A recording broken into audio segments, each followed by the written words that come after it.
Madhyamgram T S driver সেন্টারের সকল সদস্যরা মিলে কাজ থেকে একদিন বিরতি নিয়ে চলে গেছিলাম আমরা পিকনিক করতে হাসনাবাদ। সময়ের অভাবে এই ভিডিওটা আপলোড করতে একটু দেরি হয়ে গেল।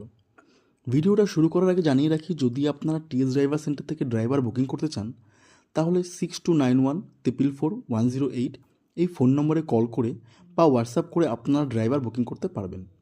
আমাদের সার্ভিস সব জায়গাতেই দেওয়া হয়। প্রতি বছর এই পিকনিকের দিন আমরা সকল ড্রাইভার ভাইরা মিলে সব চিন্তাভাবনা দুঃখ কষ্টকে ভুলে গিয়ে এক জায়গায় হই এবং সবাই মিলে এক হয়ে মজা আড্ডা আনন্দ উল্লাস সবই করি। এই ভিডিওর মাধ্যমে আপনাদের সাথে পিকনিকের কিছু আনন্দের মুহূর্তগুলোকে একটু ভাগ করে নেব। ভিডিওটা আপনারা পুরোটা দেখতে থাকুন। আশা করি ভিডিওটা আপনাদের সবার ভালো লাগবে। শীতকালে সকালে স্নান করাটা যে কত কষ্টের সেটা আলাদা করে কাউকে আর বলে বোঝানোর দরকার নেই, সেটা আপনারা সবাই ভালোভাবেই জানেন। ভোরবেলা উঠে রেডি হয়ে রিঙ্কুকে বাই করে বেরিয়ে পড়লাম মধ্যমগ্রাম স্টেশনের উদ্দেশ্যে।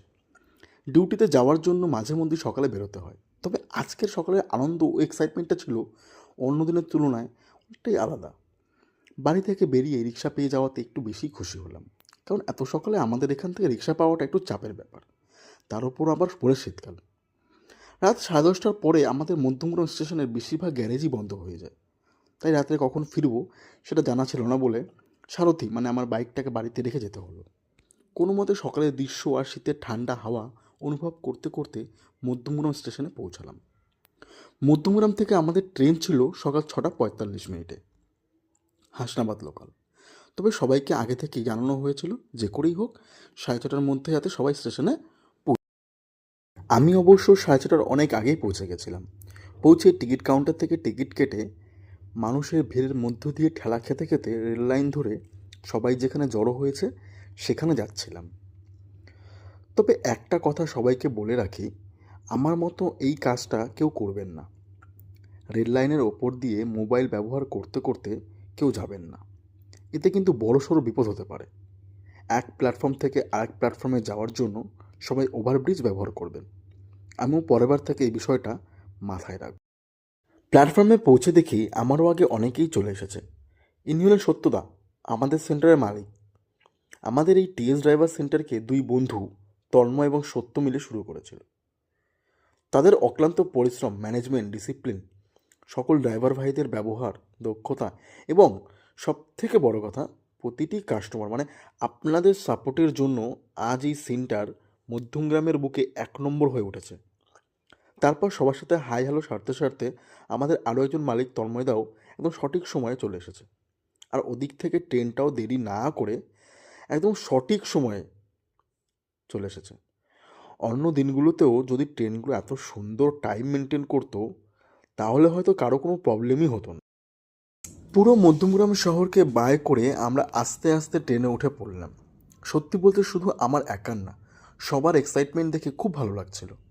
এক্সাইটমেন্ট আরও দ্বিগুণ হলো যখন আমরা দেখতে পেলাম আমাদের স্বাগত করতে সরকার থেকে নতুন ট্রেন পাঠানো হয়েছে। সেই আধো ঘুমন্ত শহর মধ্যমগ্রামকে একদিনের জন্য বিদায় জানিয়ে আমরা আমাদের গন্তব্যস্থলের দিকে চলতে শুরু করলাম। মধ্যমগ্রাম থেকে হাসনাবাদ যেতে খুব বড় জোর 1.5 ঘন্টার মতন সময় লাগার কথা। আমাদের আগে থেকেই ঠিক ছিল আমরা ট্রেনে উঠে ট্রেনটাকে একটু সাজিয়ে নেব। সেই মতন বেলুন দিয়ে সাজানো শুরু করা হলো। দেখতে দেখতে হৃদয়পুর ছাড়িয়ে কখন যে বারাসাত ঢুকে পড়ল কারোরই কোনো খেয়াল ছিল না। এদিকে আমাদের ভাইরাল রাজুদার ভাই কাজুদাকে দেখে ইচ্ছে তো করছিল একটু পেট পুজো করে নিই, কিন্তু না, সবাই ঠিক করলাম এত সকালে পেট পুজো না করে আমরা সবাই লঞ্চে উঠে তারপরই পেট পুজো করব। কিছু সময় বারাসাত স্টেশনে ট্রেন দাঁড়ানোর পর আবার ট্রেন স্টেশন ছেড়ে চলতে শুরু করলো। বারাসাতের পর হাসনাবাদ লাইনের প্রথম স্টেশনই হলো কাজীপাড়া। আমাদের সেন্টারের দুই দাদাকে ধরে বর্তমানে আমরা প্রায় 40 জন সদস্য আছি।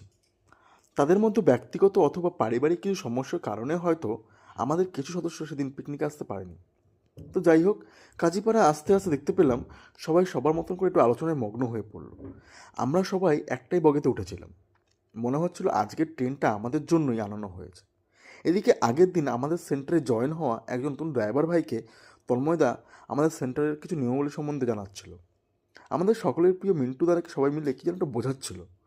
পরে জানতে পারলাম সে নাকি বায়না করছিল গাড়ি চালানোর পাশাপাশি ট্রেনও নাকি চালাবে। আর এদিকে অনেক ভোরবেলা ওঠাতে শান্তনুদা একটু ঘুম দিয়ে নিল। মনে পড়ে গেল সেই স্কুল জীবনে কাউকে ঘুমোতে না দেওয়ার মিষ্টি অত্যাচারের গল্পটা। আমাদের অত্যাচারে তার ঘুম আর বেশিক্ষণ হলো না। 1 ঘন্টা 15 মিনিটের মধ্যে আমরা বসিরহাট ঢুকে পড়লাম। যে যাই বলুক, আমাদের পশ্চিমবঙ্গের কিছু কিছু জায়গা এমন আছে, দেখলে মনে হয় ওখানেই থেকে যাই। তার উপর আবার শীতের সকালের গ্রাম, কার না ভালো লাগে। আমার মনে আছে ছোটবেলায় যখন মামাবাড়ি যেতাম, ছোটো মামাকে সঙ্গে করে নিয়ে শীতের সকালে খেজুরের রস চুরি করতাম। অনেকবার ধরাও পড়েছি, ধরা পড়ে মায়ের কাছে খুব বকুনিও খেয়েছি। আশা করি এইসব কাজ কম বেশি সবাই করেছো। সত্যি খুব সুন্দর লাগছে কিন্তু এই কুয়াশা মাখা শীতের সকালটা।